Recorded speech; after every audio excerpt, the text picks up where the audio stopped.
ጎሽ ዘሩ ቀለጠ። አቶ አብርሃም ታደሳ ለሁለት ሴቶች እንግዲህ ተንበርክኮ በአንድ አመት ውስጥ ቀለበት እያደረገ ጀግና ወንድ ነው በሉ። ቤተሰብ ጉድ እኮ ነው ዘንድሮ፣ ገና ብዙ እናያለን። ሰላም ሰላም፣ ጤና ይስጥልኝ ውድና የተከበራችሁ የቻናሌ ቤተሰቦቼ እንዴት ናችሁልኝ? አላችሁልኝ?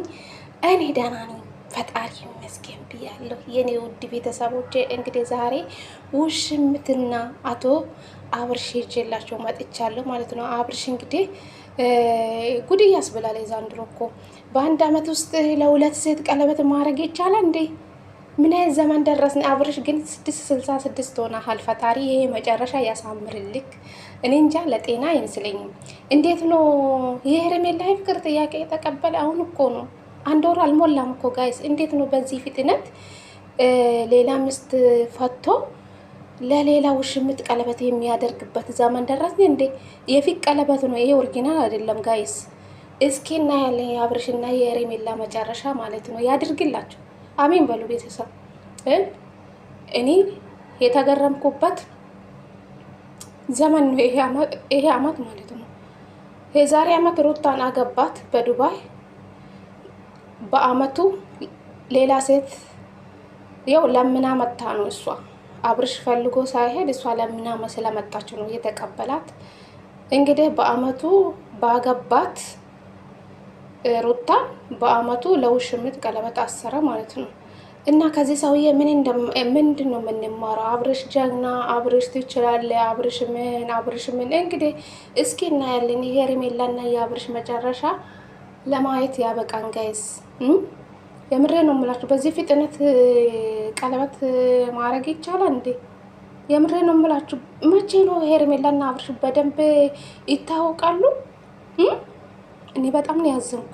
ይሄ ፍጥነት መጨረሻ አእምሮም የምላችሁ ይሄ ነው ቤተሰብ። እስኪ መጨረሻችሁ እናያለን። የአብርሽና የሄርሜላ እናያለን። ሩታ ብቻ ፈጣሪ ጤና እና እድሜ ይስጥሽ ሩቴ። ምንም አትሆኝም። አንቺ አልገፋሽም፣ እሱ ገፍቶሽ ነው ካንቺ ህይወት የወጣ። እሱ ሸፍቶ ነው ካንቺ ህይወት የወጣ። መውጣቱ አንዳንዴ ጥሩ ነው። የመጣበት ጊዜ ሰው ይረሳል። እና የሩታ ግፍ አብርሽ አናቱ ላይ እንደሚወጣ እርግጠኛ ነኝ። ተንበርክካ ደግሞ የድሮ ሚስት እንደምትለምና እርግጠኛ ነኝ። እስኪ ከሄርሜላ ጋር ምን አይነት አክል እንደምትጓዙ እናያለን። በዚህ በአጭር ሰዓት ውስጥ የፍቅር ጥያቄ ተቀበለ። በሆሩ ሆር ሳይሞላ አንድ ወር ሞላ እንዴ? አልሞላም እኮ እንግዲህ ይሄው በ3 ሳምንት በሉ። በ3 ሳምንት ውስጥ ቀለበት። ለነገሩ ቀለበት ለአብርሽ ብርቅ አይደለም። ስንት ጊዜ ተንበርክኮ ለሚስቱ ያደረገ ጀግና ወንድ ነው።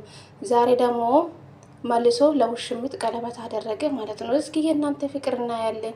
ፈጠናችሁ፣ ትንሽ ብትቆይ አይሻልም? በደንብ እርስ በእርስ በደንብ ብትታወቁ አይሻልም? በዚህ ፍጥነት አቤት! አብርሽ እኮ የለመደ ነው ማንበርከክ ጋይስ። ለሴቶች ማንበርከክ የለመደ ነው፣ ለእኛ ብርቅ አይደለም። እንግዲህ የእናንተ መጨረሻ ያሳየን እና ያለን እንግዲህ ማንም እንዳትቀሩ ተብላችኋል። ሂዱና እዩ እስኪ ዛሬ ምን እንደሚፈጠር ማለት ነው። ትላንትና ቡዜ ለዛ ነው እንዴ ትልቅ ፕሮግራም አለ በዚህ ሰሞን ውስጥ። ስለዚህ የሆነ ምስጢር አለ። ተው ባካችሁ እስቲ እና ያለን እንግዲህ ያድርግላችሁ።